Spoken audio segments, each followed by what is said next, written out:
روزانہ نئی اسلامی ویڈیوز دیکھنے کے لیے ہماری یوٹیوب چینل اقوال حق کو سبسکرائب کریں۔ شکریہ۔ اعوذ باللہ من الشیطان الرجیم، بسم اللہ الرحمن الرحیم۔ والعادیات ضبحا فالموریات قدحا فالمغیرات صبحا فأثرن به نقعا فوسطن به جمعا ان الانسان لربه لکنود وإنه على ذلك لشهيد وإنه لحب الخير لشديد أفلا يعلم إذا بعثر ما في القبور وحصل ما في الصدور إن ربهم بهم يومئذ لخبير۔ پناہ مانگتا ہوں میں اللہ سے شیطان مردود کی، اور شروع کرتا ہوں اللہ کے نام سے جو بڑا مہربان نہایت رحم والا ہے۔ والعادیات ضبحا، قسم ہے ان دوڑنے والے گھوڑوں کی جو ہانپتے ہیں۔ فالموریات قدحا، پھر ان گھوڑوں کی جو آگ سلگاتے ہیں ٹاپ مار کر۔ فالمغیرات صبحا، پھر ان گھوڑوں کی جو غارت ڈالنے والے ہیں صبح کے وقت۔ فأثرن به نقعا، پھر اڑاتے ہیں وہ گرد و غبار کو۔ فوسطن به جمعا، اسی گرد و غبار کے ساتھ وہ جماعت میں گھس جاتے ہیں۔ ان الانسان لربه لکنود، بے شک انسان اپنے رب کا بڑا ناشکرا ہے۔ وَإِنَّهُ عَلَى ذَلِكَ لَشَهِيدٌ، البتہ گواہ ہیں، اور بے شک وہ مال کی محبت میں بڑا سخت ہے۔ افلا یعلم، کیا وہ نہیں جانتا، اذا بعثر ما فی القبور، جب کریدا جائے گا مٹی سے ان لوگوں کو جو اس میں پڑے ہیں۔ وحصل ما فی الصدور، اور سب راز کھولے جائیں گے۔ ان ربہم، بے شک ان کا رب ان کے بارے میں یومئذ لخبیر، اس دن خبر رکھنے والا ہے۔ اس سورت کا نام سورہ عادیات ہے۔ اس سورت کی چونکہ پہلی آیت میں لفظ عادیات آیا، اسی پر اس سورت کا نام رکھا گیا۔ یہ سورت مکہ مکرمہ میں نازل ہوئی۔ حضرت عبداللہ ابن عباس اور دیگر حضرات کی رائے یہ ہے کہ مدنی ہے، لیکن اکثر لوگوں کی رائے یہ ہے کہ یہ سورت مکی ہے۔ یہ ابتدائی قرآن نازل ہونے والی صورتوں میں سے ہے۔ نزول کے اعتبار سے اس کا 14واں نمبر ہے۔ اس سے پہلے 13 صورتیں نازل ہو چکی ہیں۔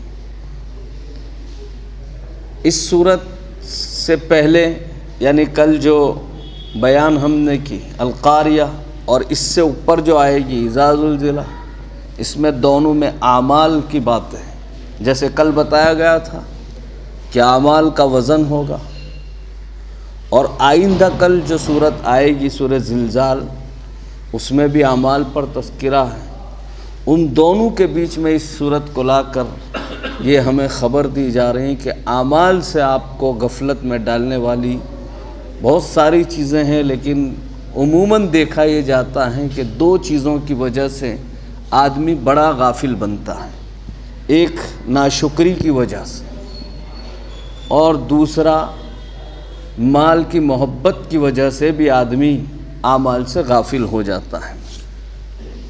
دیکھو سورج شروع کی گئی والعادیات، واو سے، اور اس میں واو جو ہیں وہ قسمیہ ہیں۔ اللہ تعالیٰ نے گھوڑوں کی قسم کھائی کہ قسم ہے ان گھوڑوں کی جو دوڑتے ہیں ہافتے ہوئے۔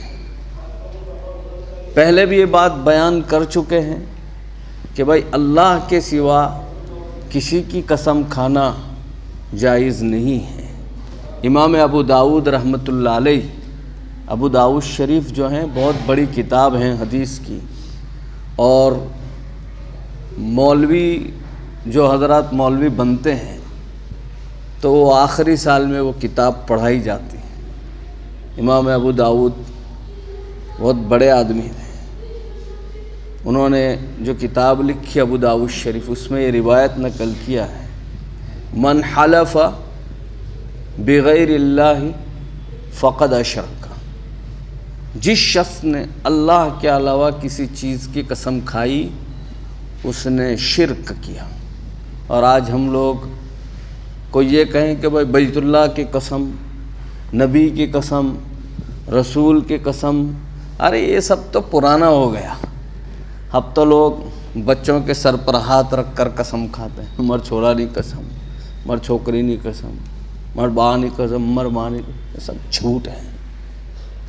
ارے بہت سخت وعید ہے، اللہ کے سوا کسی بھی قسم کا کوئی اعتبار نہیں۔ بخاری شریف میں بھی یہ روایت ہے کہ من قال باللات والعزی، لات و عزیٰ یہ ان کے معبود تھے، اگر اس نے اس کی قسم کھائی ہے تو فلیقل لا الہ الا اللہ، تو اس کو چاہیں کہ وہ دوبارہ کلمہ پڑھیں، اس لیے کہ لات و عزیٰ کی قسم کھا کر اس نے کفر کر دیا۔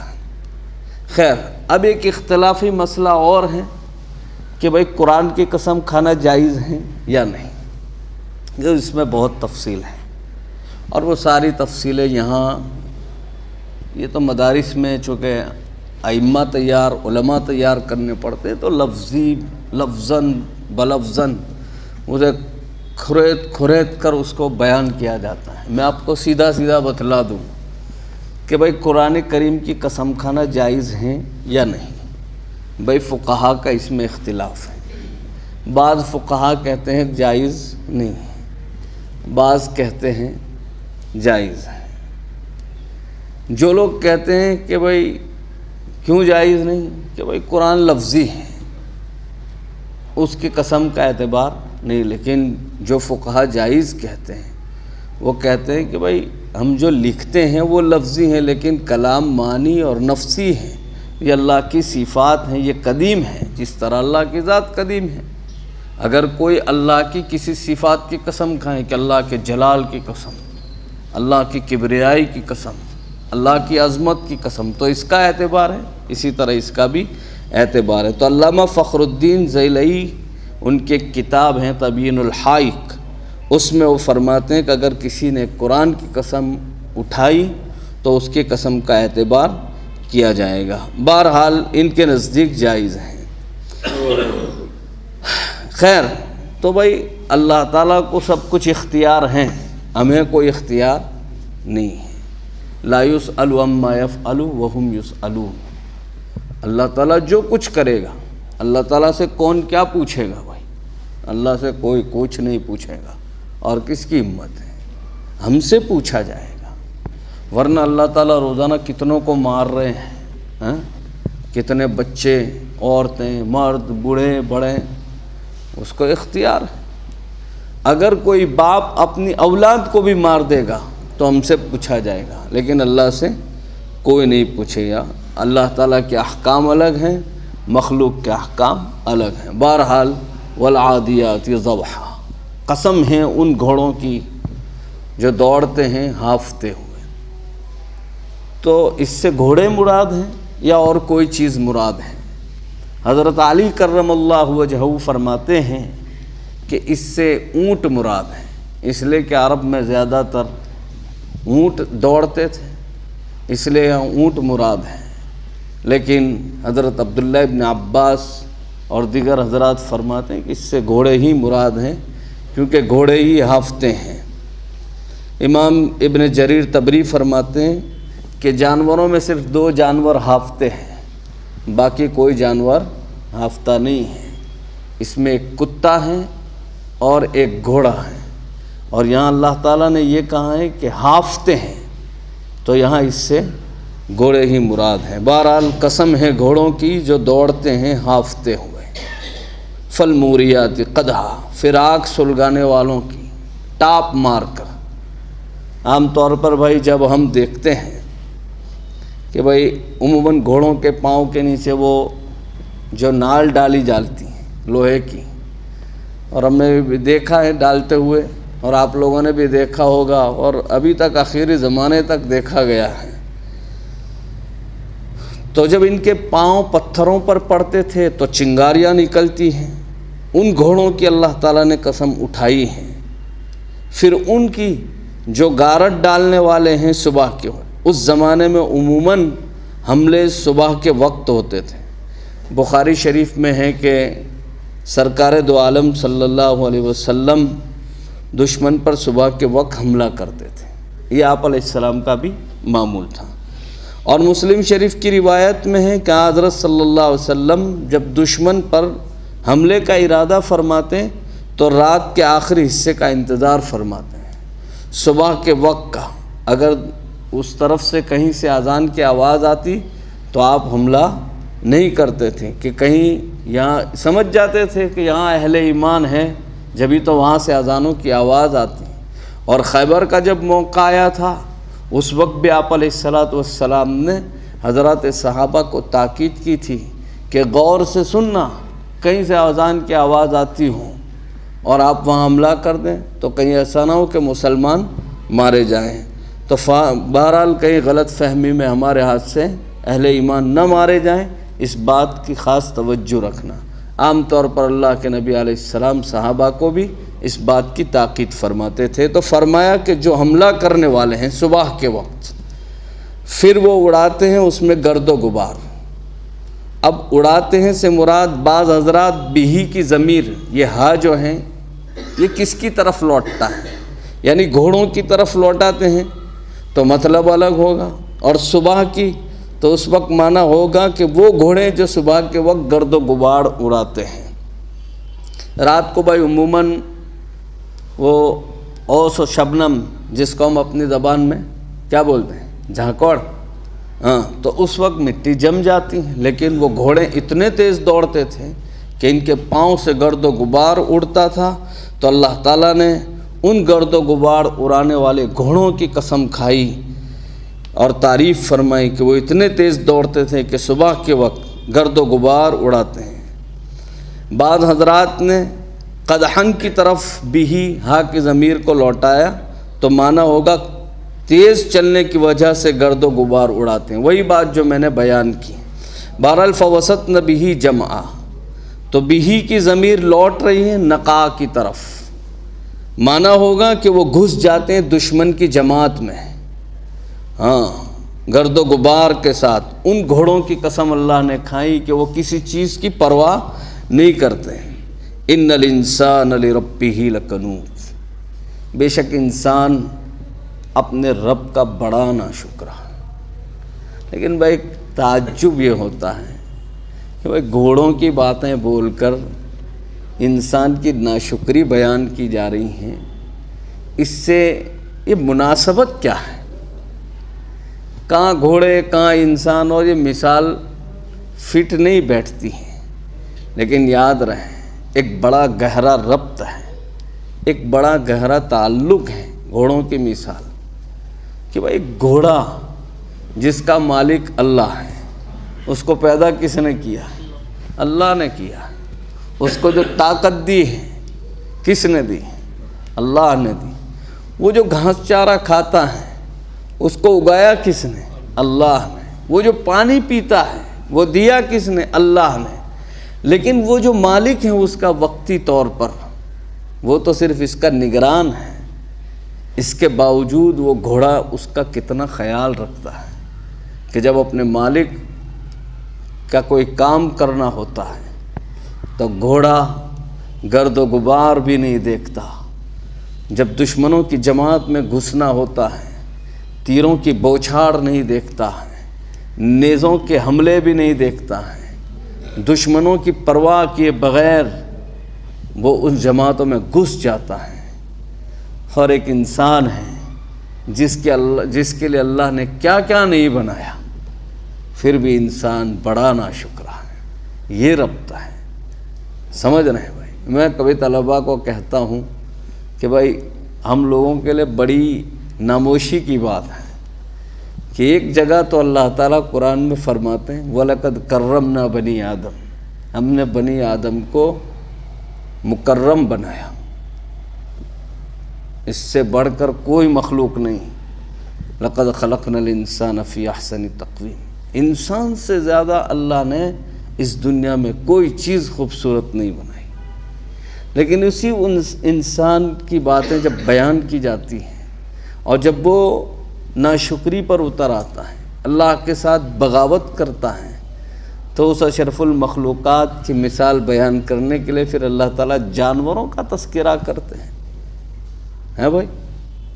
انسان جب اچھے اخلاق کے ساتھ، شکر گزاری کے ساتھ اور اللہ کے احکام کے مطابق، اللہ کی مرضی کے مطابق زندگی گزارتا ہے تو ملائکہ سے بھی آگے بڑھ جاتا ہے۔ دیکھ لیجئے آپ سفر اسراء کے موقع پر، معراج کے سفر پر جبرائیل اخیر تک ساتھ رہے، لیکن جب ایک جگہ ایسی آئی وہاں جبرائیل امین کھڑے ہو گئے، بس اب اس سے آگے میں نہیں بڑھ سکتا، ورنہ تجلی خداوندی سے جل کر خاک ہو جاؤں گا۔ تو وہاں کون آگے گیا؟ سدرا سے بھی آگے کون گیا؟ محمد رسول اللہ۔ تو دیکھو ملائکہ سے بھی آگے نکل گئے۔ اور اللہ تعالیٰ ناشکروں اور بدماشوں کی مثال قرآن میں بیان فرما رہے ہیں۔ لہم قلوب لا یفقہون بہا، اعین لا یبصرون بہا، آذان لا یسمعون بہا، اولئک کالانعام، ایسے لوگ جانوروں جیسے ہیں۔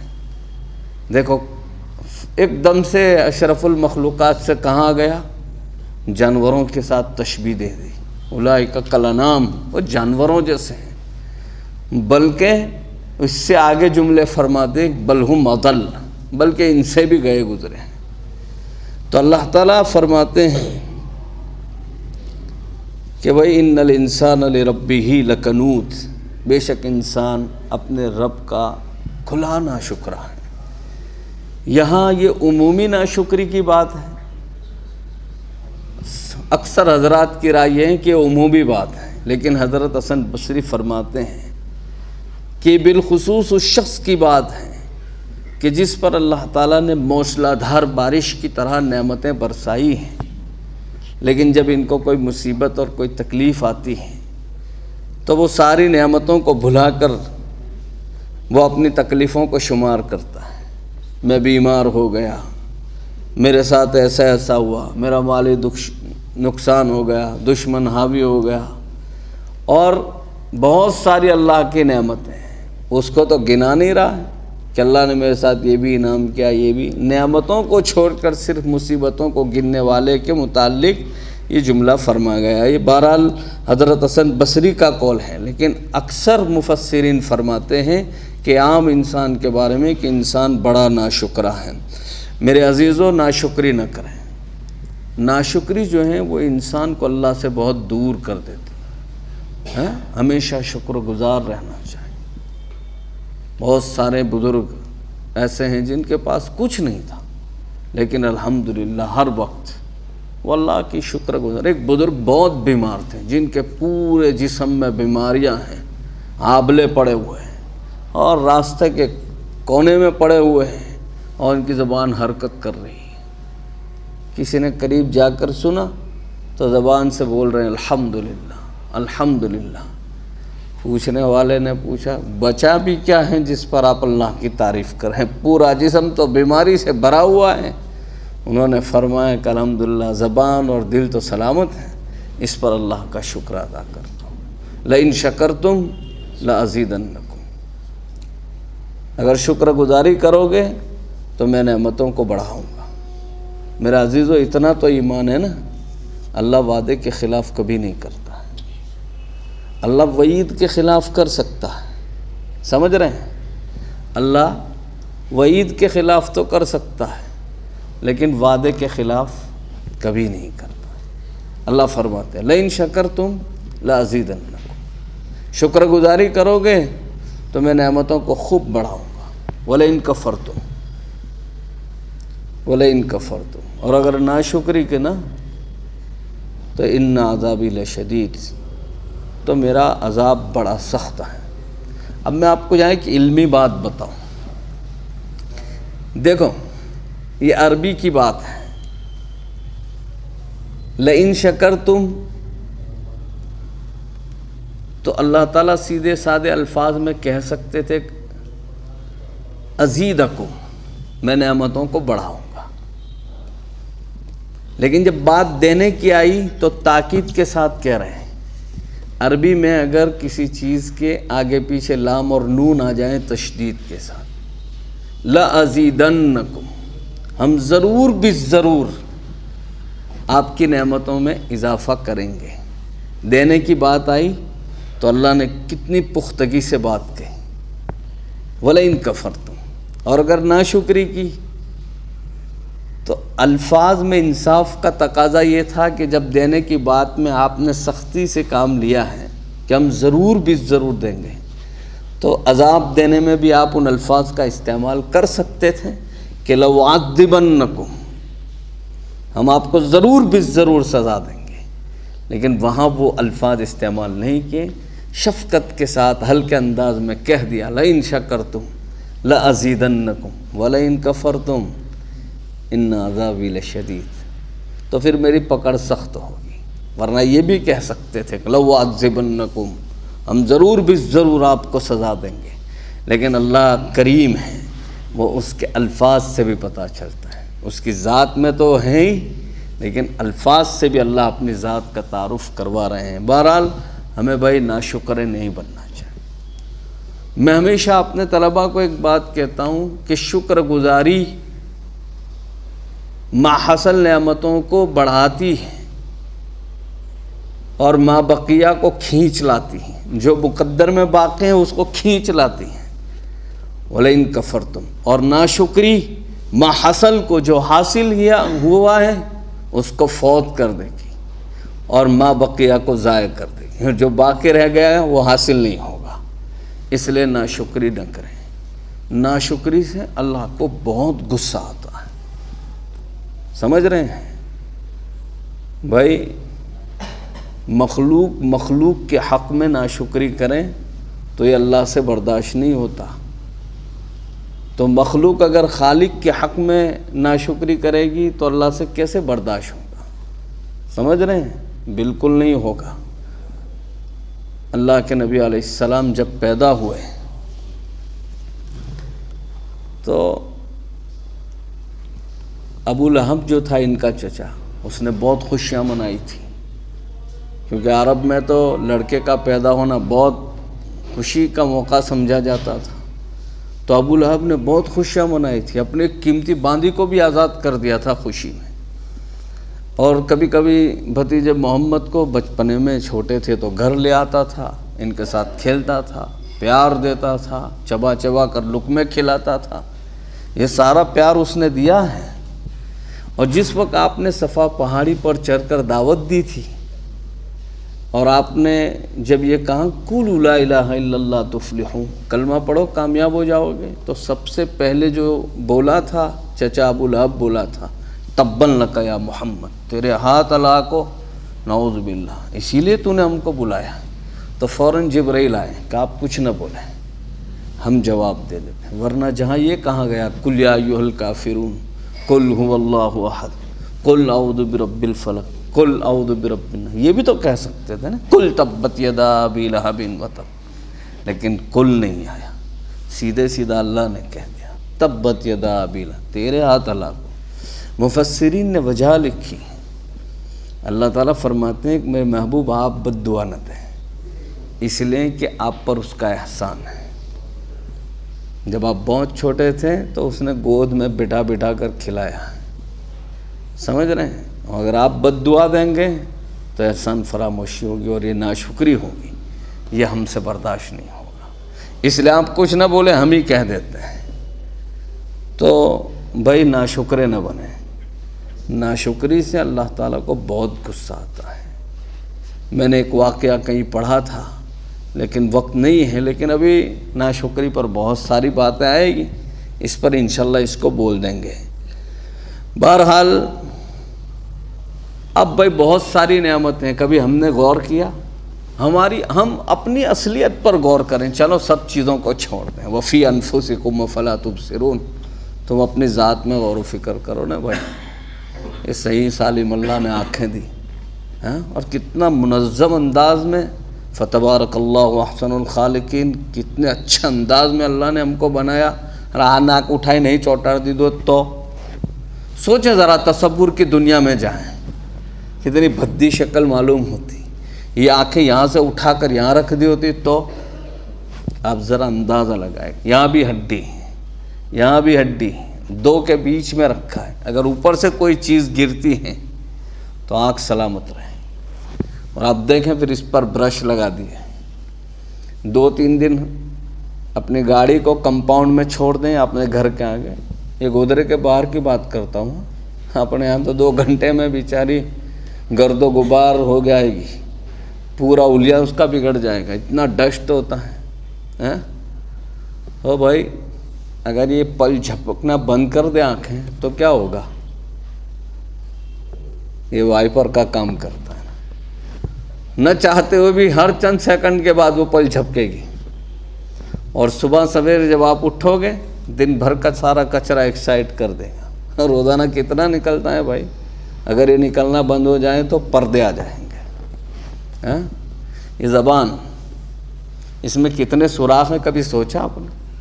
جبھی تو آپ کو ذائقے محسوس ہوتے ہیں۔ کبھی آبلے اور چھالے پڑ جائیں، جنہیں اپنی بھاشا میں کہ بھائی چوندے پڑے ہوتے ہیں، تو پھر وہ ایک دوائی آتی ہے گریس جیوی، جب اس کو لگاتے ہیں تو زبان بالکل سن ہو جاتی ہے، بحری ہو جاتی ہے، کچھ پتہ نہیں چلتا کئی دیر، اس لیے کہ وہ سوراخ بند ہو جاتے ہیں۔ سمجھ رہے ہیں بھائی؟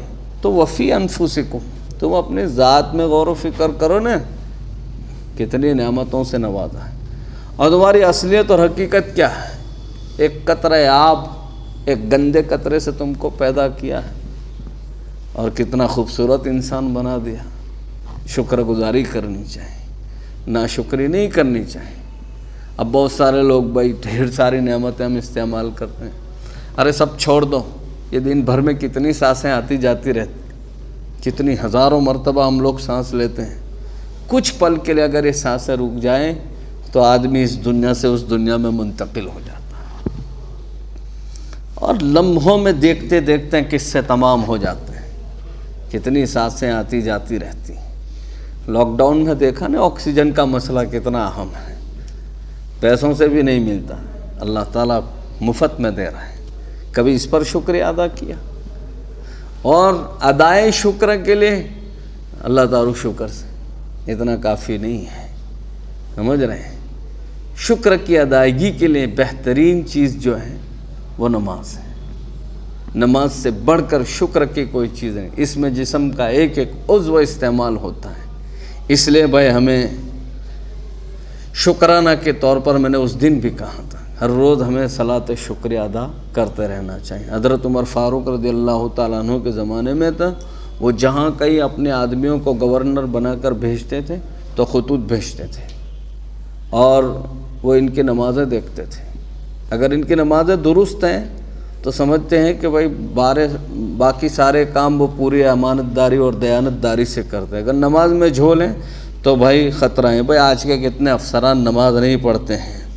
بہرحال تو فرمایا بے شک انسان اپنے رب کا بڑا ناشکر ہے، وَإِنَّهُ عَلَىٰ ذَلِكَ لَشَهِيدٌ، اور بے شک وہ اس پر گواہ ہے۔ شریف آدمی تو زبان قال سے کہہ دیتا ہے کہ میں اللہ تعالیٰ کی نعمتوں کا شکر گزار ہوں، لیکن زبان حال بتا رہی ہیں کہ میں نے رب تعالیٰ کی نعمتوں کا شکر ادا نہیں کیا۔ ہماری حرکتوں اور ایکٹیویٹی بھی سے بولتے کچھ ہیں کرتے کچھ ہیں۔ ابو داؤد شریف کی روایت میں ہے کہ حضرت صلی اللہ علیہ وسلم نے فرمایا کہ بھائی ایک زمانہ آئے گا کہ کافر تمہیں کھانے کے لیے ایک دوسرے کو دعوت دیں گے کیوں بھائی؟ اس لیے کہ بھائی ہمارے دلوں میں مال کی محبت بہت سخت ہو گئی، اور کوئی اس سے مستغنی نہیں ہے، اور کوئی اس سے دور نہیں ہے، سب اس میں شامل ہیں الا ماشاء اللہ۔ باقی حرص سب کے اندر آ چکی ہے، اللہ تعالیٰ حفاظت فرمائے۔ حب مال اور حب جاہ، یہ دو مرض جو ہے نا بڑے خطرناک ہیں۔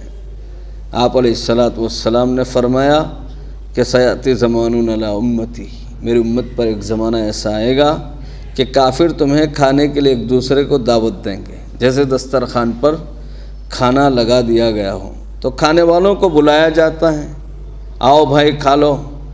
صحابہ کرام رضوان اللہ تعالیٰ عنہ مجمعین نے پوچھا کہ کیا اس وقت ہماری تعداد کم ہوگی؟ فرمایا نہیں، تمہاری تعداد بہت ہوگی۔ تو صحابہ نے پوچھا کہ اس کے باوجود کیوں ہمیں اس طرح بلا جائے گا؟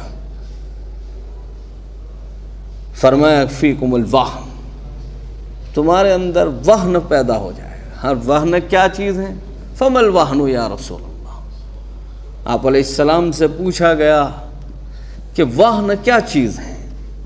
آپ نے فرمایا حب الدنیا وکراہیت الموت۔ جب تمہارے اندر مال کی محبت داخل ہو جائے اور تمہیں مرنا برا لگنے لگے تو پھر سمجھ جانا جس وقت تمہارے اندر یہ دو بیماریاں پیدا ہو جائیں، مال کی محبت اور موت سے نفرت۔ ہاں دیکھو بھائی، عراق کے متعلق رسول اللہ نے پیش گوئیاں کی تھیں، اور عراق میں اب تک کتنی حکومتیں بدل چکی۔ یہ کہاں گیا تھا کہ ان پر دانہ پانی بند کیا جائے گا، اور وہ زمانہ دنیا نے دیکھا، عراق کو بہت مارا۔ وقت نہیں، ورنہ میں آپ کو ایک بات سناتا۔ مسلم شریف جب ہم لوگ پڑھتے تھے تو حضرت الاستاد نے زبردست واقعہ سنایا تھا، اور وہ دنیا نے دیکھا۔ پھر آپ علیہ السلام نے ایک پیشگوئی یہ بھی کی تھی کہ بھائی اہل شام پر بھی دانہ پانی بند کیا جائے گا۔ پوچھا گیا تھا کون بند کرے گا؟ تو رومی لوگ یعنی عیسائی لوگ بند کریں گے۔ دنیا نے یہ بھی نظارہ دیکھا۔ بہرحال یہ ساری کی ساری باتیں جب یہ دو چیزیں پیدا ہو جاتی ہیں، مال کی محبت اور موت سے کراہت، افلا یعلمون، بس کیا وہ نہیں جانتے ہیں قریدے جائیں گے، یہ جتنے قبروں میں سوئے ہیں اسرافیل سور پھونکیں گے، سب کے سب اٹھیں گے۔ جب انسان مرتا ہے نا بھائی، تو مرنے کے بعد دوسرے تیسرے دن سے گلنا سڑنا شروع ہو جاتا ہے۔ ایک ہڈی اس کی، یہ ریڑھ کی ہڈی جو ہے نا، وہ لاش کا ایک منکو، سمجھ رہے ہیں، بس ایک ہڈی بچ جاتی ہے۔ ہر قبر میں ہر انسان کی ایک ہڈی باقی رہتی ہے۔ قیامت کی دن ایک خاص قسم کی بارش برسے گی، اور ہر ایک کی ہڈی پر ایک قطرہ گرے گا، جس سے پورا انسان کھڑا ہو جائے گا۔ افلا یعلم اذا بعثر ما فی القبور، تمہیں قبروں سے اٹھایا جائے گا۔ وحصل ما فی الصدور، سارے راز باہر کر دیے جائیں گے، جھوٹے سچے جتنی خبریں ہیں جس کو تم چھپائے پھرتے تھے۔ بہت سارے لوگ ایسے ہوتے ہیں دل میں کچھ اور ہوتا ہے، زبان پر کچھ اور بولتے ہیں، وہاں کیا کریں گے؟ وہاں تو سب کا سب ڈسپلے کر دیا جائے گا۔ وحصل ما فی الصدور ان ربہم بہم یومئذ لخبیر، اس دن تمہارا رب تمہاری ہر ایک نتیجے سے اور خبر سے باخبر ہوگا۔ تو کیا بھائی ابھی اللہ تعالیٰ خبر نہیں رکھتا ہے؟ ابھی بھی خبر رکھتا ہے، لیکن اس کی خبروں کا نتیجہ ابھی ظاہر نہیں ہوتا۔ وہاں ساری خبروں کا نتیجہ سب کے سامنے باہر آئے گا، دودھ کا دودھ اور پانی کا پانی الگ کیا جائے گا۔ اللہ تعالیٰ اس صورت سے جو درس مل رہا ہے کہ اللہ تعالیٰ ہمیں ناشکری سے بچائیں، اس کی دی ہوئی نعمتوں کی شکر گزاری اللہ تعالیٰ عطا فرمائیں، اور جو جائز طریقے سے اللہ کو ناراض کر کے اور آخرت سے غافل ہوئے بغیر جو پاک اور طیب مال ہیں، وہ تو بھائی سب کے لیے جائز ہیں، کرنا چاہیں، لیکن ان مال سے اللہ تعالیٰ ہم سب کی حفاظت فرمائیں جو یاد خدا سے غافل کر دیں، فکر آخرت سے غافل کر دیں، اور حرام طریقے سے جو مال آتا ہے اللہ تعالیٰ ان سب سے ہم سب کو بچائیں۔ وآخر دعوانا ان الحمد للہ رب